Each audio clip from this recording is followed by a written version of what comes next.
Hello, my friends. Welcome back. We are going to keep reading The Green Glass Sea. Every time I hold it up, I wish I still had the dust jacket on it to show you how pretty the cover is, but we just got a plain book. It's a little more practical and realistic. Shows you how much I love this one. All right, but so far when we've been reading, we've mostly just been being introduced to characters and learning how things work on the hill in New Mexico. So we are going to pick back up with chapter 4 called The Motor Pool. Suze and the other girls walked slowly along the curving road, green-painted wooden buildings scattered on each side, some so new their nails were still shiny. The air smelled like sawdust and pine resin. Off to the south, they could hear the pounding of hammers and the whine of motors. New people moved to the hill almost every week, and the army was busy building more apartments and bigger labs. The hill was a funny place, separate from the outside world, filtered through the army. Suze missed the colors of the neon and the painted signs that had decorated the streets of Berkeley. She missed the comings and goings of a real city. Streetcars, milkmen, ice cream trucks, newsboys, and unfamiliar faces. The hill was always the same, day after day. They stepped to the side to allow a trio of army trucks to lumber through, lumpy green tarps obscuring the cargo underneath, and waited until the dust settled before continuing on. "Which do you think is worse, dust or mud?" asked Joyce. "Dust," said Barbara. "Mud," said Betty at the same time.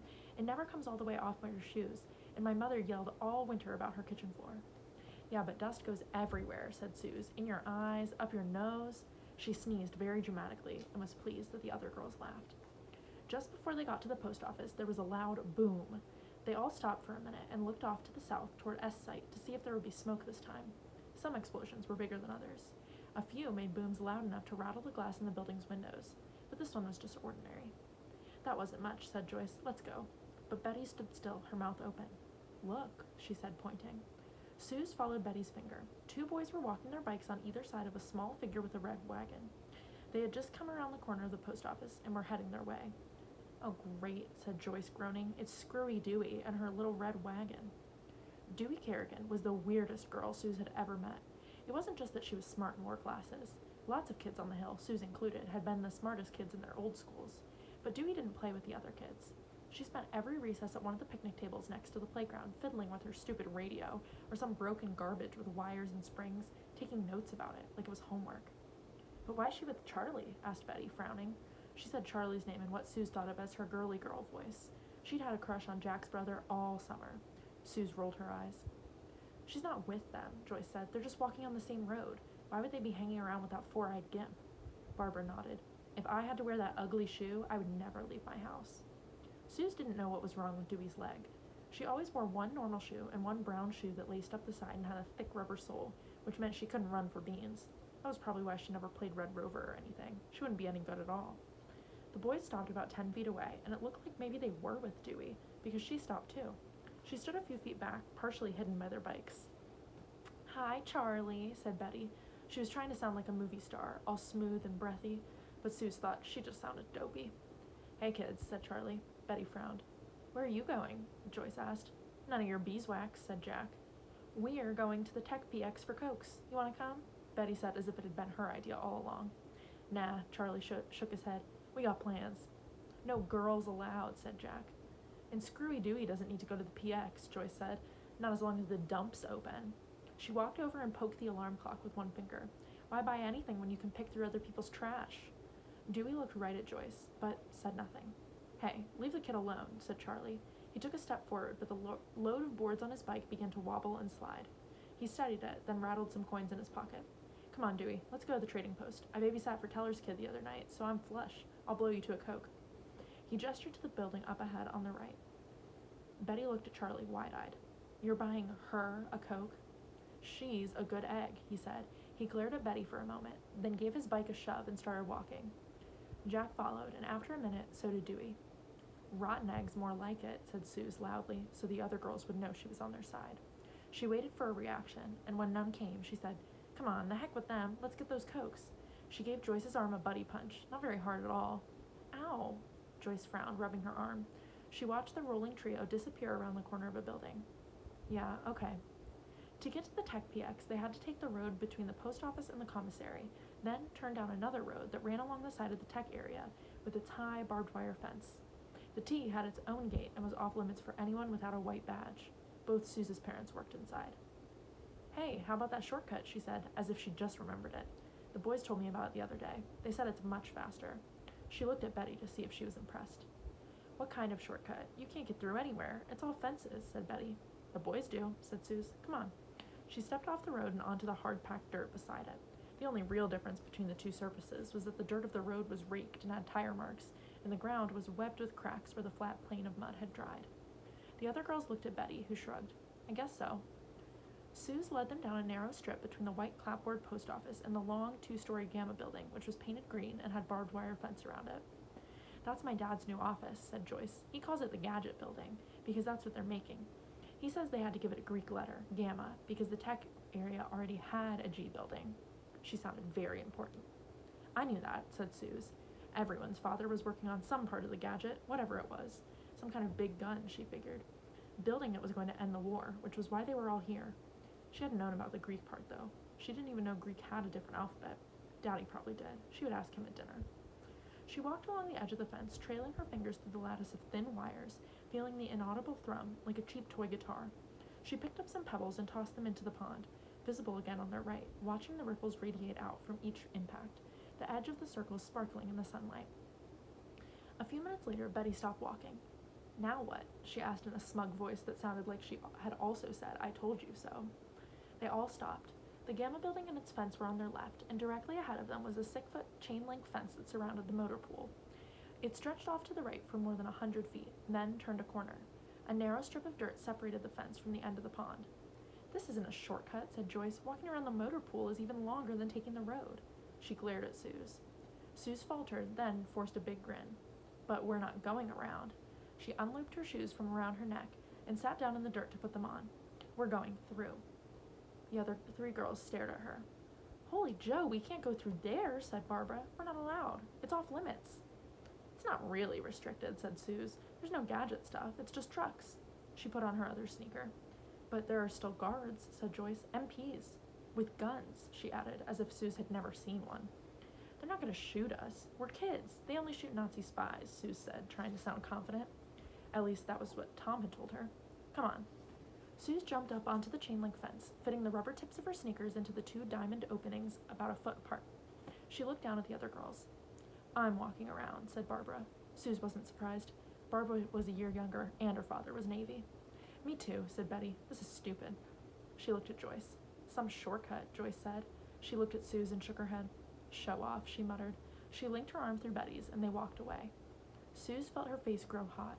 Stupid scaredy cat, she thought. It was an adventure. Or it had sounded like one when the boys talked about it. But she hadn't counted on doing it alone. The rounded wires of the fence cut into her hands as she clung there a few feet off the ground. Maybe she should jump down? No, it was a shortcut. They'd have to admit that when she got to the PX first. She'd showed them.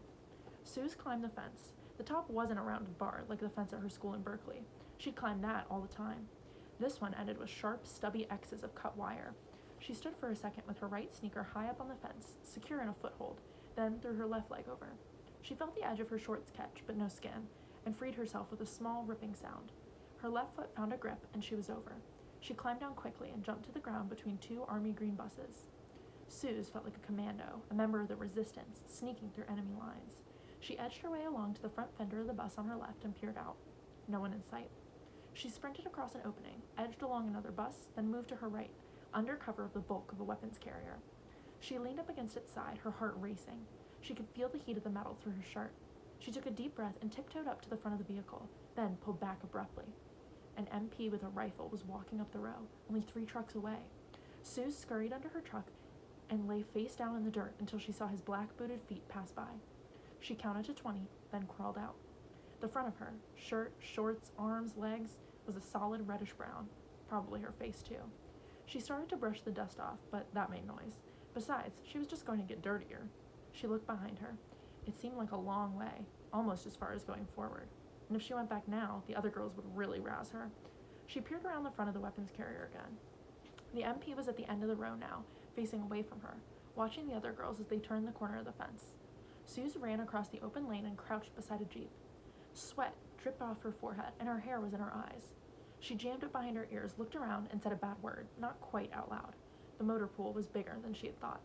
Between her and the other fence was about an acre of Jeeps, and she'd have to crouch down the whole way. She was taller than a Jeep. She had duck-walked the length of 6 jeeps when she heard men talking. She froze and tried not to breathe. The enemy was near. If they captured her, she would not talk, would not reveal the names of the others. She waited what seemed like forever. Then the voices stopped. There were still a lot of jeeps ahead, but she could see the front door of the PX through the opposite fence now. She didn't see the other girls. If she ran, she could still beat them there. Now! Suze ran as fast as she could in a crouch, past one jeep then another, only 3 jeeps between her and the fence, and "Halt!" said a loud male voice about 10 feet behind her. She turned her head for a second and saw a uniformed man in a white helmet, rifle in his arms, walking quickly toward her down the line of jeeps. Suze stood up and ran as hard as she could. 1 jeep, 2. "Halt!" shouted the MP again. She could hear him running now, his footsteps pounding on the dirt too close behind her. Suze lunged for the front bumper of the last jeep and launched herself onto the fence. Her left foot slipped and she scraped against the metal mesh for a moment, wrenching her arms in their sockets as she fought to hold on. She scrambled, found a foothold, and climbed, fast. "Got you," the MP shouted and grabbed at her foot. Suze jerked her leg and in a desperate effort threw herself over the top, just missing the sharp fence ends. She half fell, half jumped the last 5 feet to the ground and landed on the hard dirt on the other side of the fence with a whoomp that knocked the air out of her for a few seconds. She got up and looked behind her. The MP stood glaring on the other side of the fence. Then he said something under his breath and shook his head. He turned and walked away. She'd done it. The MP couldn't touch her. On this side of the fence, the scientists were more important than the army. The MPs were here to protect them. "Later, alligator," she whispered. She was not quite brave enough or foolish enough to wave. By the time the other girls arrived, a minute or two later, Suze was leaning against the wooden sign that said Post Exchange. Her shirt and shorts were ripped, and a little rivulet of blood trickled slowly down her dirt-covered leg from the knee she'd skinned coming across the fence. But she'd beaten them there. "See," she said triumphantly, "I told you it was a shortcut." Chapter 5. It's all Greek to me. Suze grinned and waited for one of the other girls to say something, "Hey, you were right," or "That was a good idea." But Betty just stared at Suze for a moment, then sniffed. Some people will do anything for attention. She brushed by her and held the screen door open for Joyce and Barbara, letting it bang shut just before Suze reached it. Suze stood there for a moment, stunned. She thought about leaving, but now she was so thirsty she almost didn't care. She opened the door and went in. The PX was full of soldiers and older kids, high school boys and girls who played the jukebox and giggled too loud. Betty and the other girls stood in line at the counter. When they got their Cokes, Joyce turned and looked at Suze. She wrinkled her nose as if something smelled bad, and Betty laughed. Suze felt her face flush. She gave the clerk her nickel and took the green glass bottle, icy cold and beaded with condensation in the hot, dry summer air. She got a paper napkin from the chrome dispenser and used the damp rectangle to wipe some of the dirt and blood off her knee. It would have a good scab. Suze had felt like a hero, returned from a dangerous mission. But when she got out to the wooden porch and saw the backs of the other girls just disappearing around the corner of the PX on the road to the tech area, the feeling faded. She barely tasted her Coke and went back into the PX to console herself with a new comic. She walked back slowly, around the motor pool. In front of the lodge, she passed a group of dark-haired women chattering in Spanish. One of them was Carmelita Martinez, a woman in her early 20s, with jet black hair that hung halfway down her back and blunt-cut bangs. She cleaned their house 2 afternoons a week and had been teaching Suze a little bit of Spanish. "Buenos dias, Carmelita," Suze said. "Ah, buenos dias, señorita Suze." Carmelita paused as the rest of the women walked on. "Hoy, su casa está muy limpia." That was a word Suze didn't know. She held out her hands, palms up. "¿Qué?" she asked. "Su casa está clean." "Oh, gracias," Suze thought for a moment. Su camina to el pueblo?" Carmelita nodded. Sí, y muy pronto." She held up her wrist with its silver and turquoise bracelets and mimed looking at a watch. "Oh, okay. Adios," Suze said. Carmelita nodded and trotted off to catch up with the other women. Every weekday morning, women from the pueblo of San Ildefonso boarded an army bus that brought them to the hill to clean the apartments of women who worked in the labs. They returned on the same bus each afternoon, the only commuters on the hill. Suze got back to the apartment a little after 5 o'clock, Wonder Woman in hand. 6 days a week, the siren from the tech area went off at 5:30, the official end of the workday. That didn't mean much, since many of the scientists stayed in their labs until late at night, if they came home at all. But Suze knew her father wouldn't be home before the siren, and that gave her time to clean up. She was too dirty for him not to notice, and she wasn't in the mood to answer any questions. She tossed her sneakers under the bed and went into the tiny bathroom. In Berkeley, they'd had pink and gray tiles and a big clawfoot bathtub. This one had wooden walls, green, but a paler green than the outside paint, and linoleum that pulled up at the corners. revealing sticky caramel brown glue. A stall shower with iron pipes and dull black knobs stood in one corner. The army didn't believe in bathtubs. The water always came out of the pipes boiling hot, too hot to even touch to test the temperature. So Suze turned on the cold first and kept one arm in the stream of water while she very slowly turned the hot tap. Thin brown mud dripped off her arm. When the water was just warm, she climbed into the shower and let it sluice most of the dirt off her shirt and shorts, waiting until it ran pretty clear before pulling them off. They lay in a wet ball in the corner of the stall while she soaked the parts of her she could see. Even ivory stung the skinned place on her knee, and a couple of other scrapes she hadn't known she'd had. The shampoo was on top of the medicine cabinet, so she washed her hair with the soap, which left it feeling clean but a little rubbery. She dried herself off and put a pink Band-Aid on her knee in case she bumped it. She squeezed as much of the water out of her clothes as she could, and her bare feet made shiny, transparent footprints on the hardwood floor when she walked to her bedroom. She draped her wet clothes over the windowsill to dry and put on a clean blue shirt and a pair of seersucker shorts that were on their way to being too small, but would last the rest of the summer. She was sitting on the back steps, 4 pages into Wonder Woman, when her father came around the corner of the identical shoebox-shaped building across the curving road, through a clump of pines that shirred and whispered in the late afternoon breeze. "Hi, Daddy," she called, and thudded down the steps to greet him. Philip Gordon was a tall, square man in his late 30s, with receding, sandy blonde hair. He was dressed in his usual work clothes for summer on the hill, gray twill pants and a short-sleeved white shirt, open at the neck. 2 pens in the stem of his briar pipe protruded from his shirt pocket. He was carrying a small sheaf of letters and a newspaper. "How's my girl?" he said. He reached down and patted Suze's damp hair. "Hey, you're actually clean," he said. "I took a shower. It was really hot outside. How was work?" she asked, changing the subject. She followed him up the white Z of the steps to the second floor. He frowned. "You know I can't tell you." "Daddy," said Suze, a little annoyed and stung at his tone. "I didn't ask what you were doing. Just, how was your day?" Her father was a metallurgist. In Berkeley, he used to bring lumps home for her. Gray lumps, dull lumps, smooth and lustrous lumps. He'd sit down at the kitchen table and drink a beer and tell her how this one cracked when it got too cold, this one melted too soon, and showed her how this one would snap right in two if he slapped it flat on the table. Suze was never sure what he did with his lumps, and had pretended that gray lumps were interesting presents, because she liked it a lot when he sat and talked to her. But now, all his lumps belonged to the government and were classified, which meant he couldn't bring them home, or even talk about them. She sort of missed them. "Sorry," he said. "I didn't mean to bark." He opened the round-shouldered refrigerator and took out a brown glass bottle of Coors beer. He popped off the cap with a metal opener on a string nailed to the side of the cabinet, and sat down at the table. He took a deep swallow, then put the bottle down on the yellow and white checkered oilcloth. "It was all right," he said, "frustrating in parts, but we're making progress, I think. Is your mother home yet?" Suze shook her head. "She's still at her lab. She says she'll try to meet us at the lodge for dinner, but she doesn't know how late she'll be." She sat down in the chair across from him. "Oh, okay."